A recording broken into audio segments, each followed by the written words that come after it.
নাব্বি ইবাদি আন্নী আনাল গফুরুর রহিম। কুরআনে কারীমের মধ্যে সুস্পষ্টভাবে ঘোষণা এসেছে, হে নবী আপনি কি একটু এলান করতে পারবেন? আপনি একটু এলান করে দেন, ঘোষণা করে দেন, খবর দিয়ে দেন। কি খবর দেব? কাদেরকে দেব? ইবাদি, নাব্বি ইবাদি, আমার বান্দা বান্দীদেরকে আপনি এলান করে দেন, খবর দিয়ে দেন, আন্নী আনাল গফুরুর রহিম, নিশ্চয় আমি গফুর, আমি ক্ষমাশীল, আমি রহিম, আমি দয়াবান। নাব্বি ইবাদি আন্নী আনাল গফুরুর রহিম। আপনি সমাজের মধ্যে গিয়ে দাঁড়ে দাঁড়ে বিভিন্ন মানুষদের মাঝে গিয়ে দাওয়াত করবেন। কি বলবেন? আল্লাহ গফুরুর রহিম। কি বলবেন?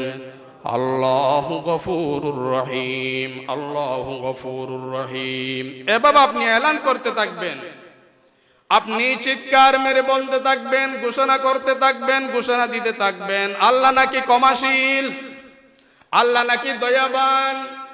নাব্বি ইবাদি আন্নী আনাল গফুরুর রহিম। হে নবী আপনি এলান করে দিন, আপনি খবর দিন। কি খবর দেব? কাদেরকে খবর দেব? আমার বান্দা বান্দীদেরকে খবর দিন, আন্নী আনাল গফুরুর রহিম, আমি আমার বান্দা বান্দীদের যতই গুনাহ থাকুক না কেন, গুনাহের মহাসমুদ্র হলেও আমি ক্ষমা করতে পারি। গফুরুর রহিম, আমি ক্ষমাশীল।